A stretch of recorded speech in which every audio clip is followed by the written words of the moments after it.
Apa kabar investasi Anda di sepanjang perdagangan hari ini, di mana indeks harga saham gabungan lebih dominan bergerak di zona hijau dan tampaknya level 6.800-an makin kokoh dan mampu dipertahankan oleh indeks harga saham gabungan hingga penutupan perdagangan di sesi kedua hari ini. Saham-saham yang menjadi penopang penguatan indeks harga saham gabungan selain dari beberapa perbankan pickup pemirsa usai rilis dari Bank Indonesia di mana kenaikan suku bunga acuan 25 basis point baru saja diumumkan. Di sisi lain dari komoditas saham produsen nikel tampaknya hari ini mengalami penguatan yang cukup signifikan terkait juga dengan perkembangan fundamental terkini di mana para investor berniat untuk berinvestasi di Indonesia untuk pengembangan baterai listrik. Nah, perkembangan komoditas ini juga cukup menarik. Selain dari nikel, harga emas juga beberapa waktu terakhir. Bagaimana review di ini proyeksi untuk perdagangan esok hari, jangka menengah dan juga untuk jangka panjang, dan kembali bersama saya David San Oval.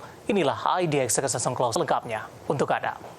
Dari sentimen yang berkembang di sepanjang perdagangan hari ini, pemirsa, berikut kami sampaikan bagaimana update penutupan indeks harga saham gabungan di sesi kedua hari ini. Lebih dominan bergerak di zona hijau, mulai dari pembukaan sesi pertama hingga penutupan perdagangan di sesi kedua. Secara intraday-nya di sepanjang perdagangan hari ini, di sesi pertama pada pagi tadi sempat dibuka di zona merah di 6.765,746. Beberapa menit pasca pembukaan, indeks harga saham gabungan mengalami tekanan dan tadi sempat menyentuh ke level terendahnya di 6.754,552.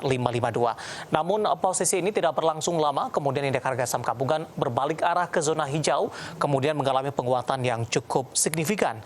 Bahkan di sepanjang perdagangan hari ini, indeks harga saham gabungan sempat menyentuh ke level tertingginya di 6.820,985. Di penutupan sesi kedua, penguatan masih berlanjut untuk indeks harga saham gabungan di 0,80% dan level penutupan ini sedikit di bawah level tertinggi di sepanjang perdagangan hari ini, tepatnya di 6.819,907. Sementara level tertinggi berada di level 6.820. Dari update penutupan indeks harga saham gabungan, kita akan coba lihat beberapa data perdagangan lainnya yang berhasil dihimpun oleh tim redaksi kami. Dapat Anda saksikan juga di layar televisi Anda, pemirsa. Langsung saja kita ke grafis yang pertama. Kita akan coba lihat bagaimana posisi penutupan beberapa indeks lainnya. Seperti MNC 36 mengalami penguatan di 0,87%, Jakarta Islamic Index juga menguat di 0,45%, LQ45 juga menguat cukup signifikan di 0,68%, ditutup di level 936,115.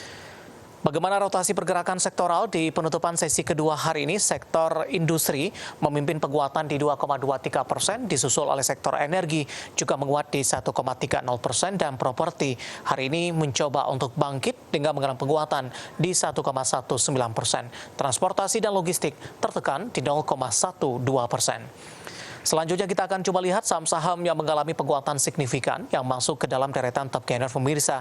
Dari BBCA hari ini mengalami penguatan yang cukup signifikan dan tampaknya sudah menyentuh di level 5.800-an, tepatnya di 5.850. BBRI juga menguat di 4.610, BBCA juga menguat di 8.325 dan BMRI juga menguat di 9.750. Didominasi oleh beberapa perbankan pickup yang menopang penguatan indeks harga saham gabungan. Selanjutnya kita akan coba lihat saham-saham yang justru mengalami tekanan yang cukup dalam di penutupan sesi kedua hari ini.